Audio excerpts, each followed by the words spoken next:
se você me permitir, vou falar um pouquinho do Eneagrama e das leis do Eneagrama de processo. Muito rápido, tá? De forma bem simplificada. Ali existe um movimento, né, nas flechas, mas de uma forma simplificada, e aqui o Eneagrama de processos, ele não se relaciona diretamente com o Eneagrama de personalidades, mas ele vai falar de 3 leis universais, a lei de 1, a lei de 3 e a lei de 7.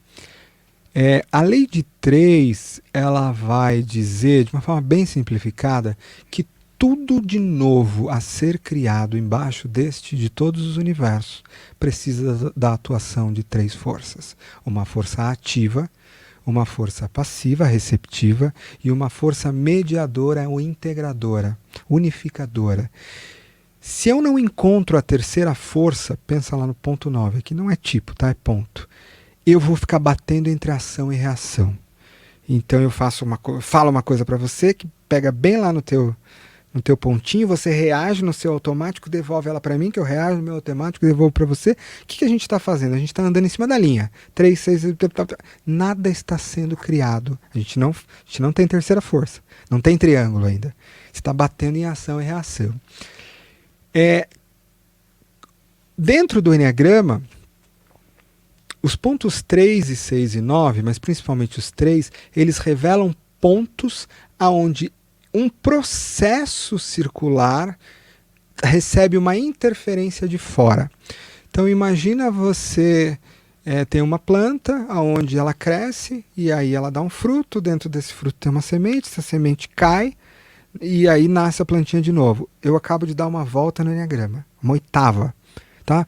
Aonde começou, começa de novo.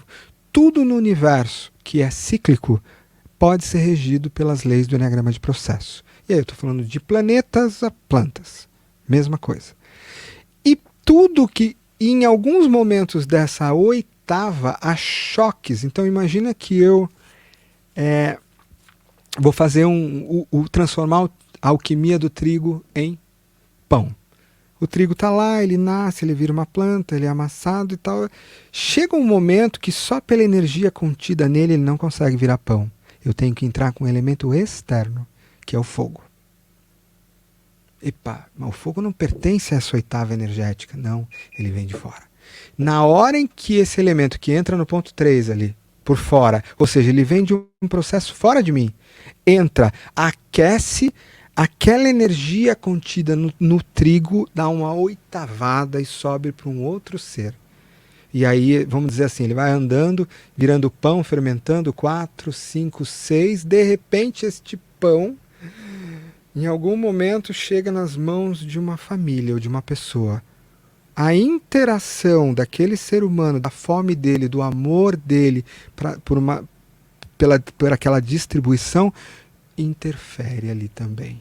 E aí no ponto 6 é um choque vindo do mundo superior. No ponto 3 é um choque vindo do mundo, mesma frequência. E aí ao abrir aquele pão e transformar num alimento, eu de alguma forma levei ele para um outro lugar. Então, todas as oitavas têm esses choques. Então imagina, eu gosto de um exemplo assim, carrinho de bate-bate, né? Meus filhos adoram. Aí você vai lá e ele tem uma bordinha para você não sair, né? Agora imagina que você está ali e você quer subir aquela borda. Você não consegue subir sozinho. Você vai olhar para o seu amigo e falar, vá, vem com tudo. Mira em mim. Bate do lado com toda a sua força, que essa porrada que eu levar vai me jogar lá em cima. É mais ou menos isso que as crises, ou que no Eneagrama nós chamamos pontos de choque, fazem com a gente. Por a nossa própria energia nos diferentes ciclos, nós temos milhões de ciclos acontecendo. Nós temos uma jornada de herói da consciência inteira e tem um ciclo de algo que eu estou criando agora e que termina daqui a pouco. Né? Todas essas partes nossas estão vivendo eneagramas. E esses eneagramas estão se chocando com outros e tendo choques.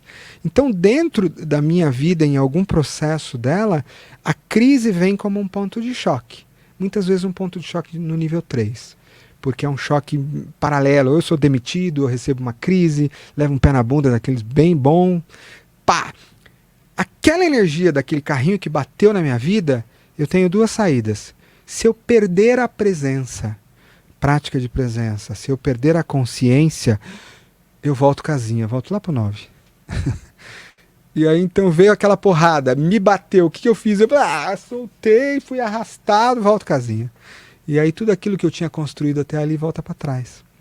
Agora, se quando aquela porrada vem, ao invés de eu simplesmente reagir, eu paro, assento meus pés, entro em presença, aquela vibração do choque entra no meu corpo e me joga para um outro lugar. Então eu preciso de crises ou choques para que determinadas oitavas se completem. Quando eu falo de uma crise pessoal muito grande, de uma crise planetária, que é o que a gente está vivendo, ela é um ponto de choque extremamente forte. Horas de ponto 3, horas de ponto 6, que é um ponto de choque que vem junto com uma grande investigação de identidade, tipo quem eu sou. Uma noite escura da alma no sentido de, cara, já não sei mais quem eu sou, minha vida está completamente perdida. E é um choque, a gente fala que é o mundo de cima que te puxa. Aqui não, se você consegue atravessar os choques de ponto 3 em presença, então vou lá eu ontem para vir aqui hoje, né? Eu brinco com a minha esposa, tava lá eu para vir, isso é real, tá? Ontem aí a gente tava, e aí de repente, cadê a chave do carro? Porque não podia deixar ela sem carro por causa dos meus, sumiu. A gente nunca perdeu. Um dia sem. E eu, como eu gosto muito de criar, de escrever, de fazer, eu passo muito tempo do dia em meditação, em estado alterado, as coisas práticas elas me atrapalham bastante. E aí a gente sabe que é ponto de choque, porque vai vir alguma coisa muito importante. Então, peraí. Então, em vez da minha reação de me perder, de me descabelar, será que eu posso respirar, absorver esse choque, comandar? E aí o que vai acontecer? Como entrou aquela energia no meu sistema, ela vai virar alguma subida que eu não conseguiria fazer sozinho. E aí estou transformando a crise para chegar num lugar que eu não chegaria sem. Então é quando eu tenho aquela crise na Embraer muito difícil, e eu poderia estar lamentando ali até hoje, que ela se torna algo que me empurra para uma transição de carreira que talvez eu não fizesse sem a presença da crise. Então a crise, trazendo o Enneagrama, ela é sempre um choque proporcional. A crises planetárias são grandes choques que você pode transformar num salto quântico para você. É só você não deixar o automático responder. E nesse ponto o Enneagrama te ajuda, porque você reconhece que é um choque. E se você souber usar o Enneagrama de processo, menos difundido, com muita clareza, você consegue entender em que lugar que aquele choque está acontecendo e qual é a melhor maneira de usá-lo de alguma forma. Então, toda crise pode ser transformada num salto quântico. E vou mais. Dentro do Enneagrama de processo, você não poderia subir se não fosse a presença da energia daquela crise externa que veio. Você precisa de energia do mundo lá fora para determinados saltos. E essa é a visão que eu tenho de crise, né? Quando a pandemia começou, nós começamos um programa chamado Travessia. Eu fiquei acho que 30 dias abrindo live todos os dias, sem temas, 8 horas da manhã. Uma semana depois, abrindo, respirando e vindo qual fala que vinha, numa intenção de converter a crise interna em cada um numa oportunidade de abertura. Então, ao invés de eu espiralar pelo medo, ferrou, e agora eu vou, peraí, isso aqui é difícil, não é bom, ninguém está dizendo que é bom, mas se transformar, por exemplo, no tanto de pessoas que se abriram para autoconhecimento. No tanto de pessoas que olharam a proximidade da morte e falaram, peraí, eu vou ficar mesmo acumulando, jogando lá para frente isso que eu tenho para fazer? O que é mais importante? As pessoas que estão aqui ao meu redor podem ser perdidas. Então, muita gente e muitas empresas, né, durante a pandemia, tem uma empresa grande de tecnologia que ainda tinha contato comigo, que eles várias vezes me chamaram para falar com o RH inteiro deles, que estava em crise inteirinho, porque eles estavam com questões emocionais, estavam tudo com medo, e é justo. Os familiares estavam ali à beira, e antes eles não lidavam com essas coisas, não falavam de emoção. Só que a crise permitiu abrir uma live com 90 pessoas, e eu começar a falar, legal, vamos começar esse espaço, abrindo um espaço para que você manifeste o seu medo, a sua dor. E hoje eles se transformaram por conta disso. Então, se nós transformarmos as crises da menor a maior em oportunidades ou oitavas, energias de crescimento, a gente transforma a nossa vida humana numa prática espiritual. Dentro dessa visão aí que eu tenho.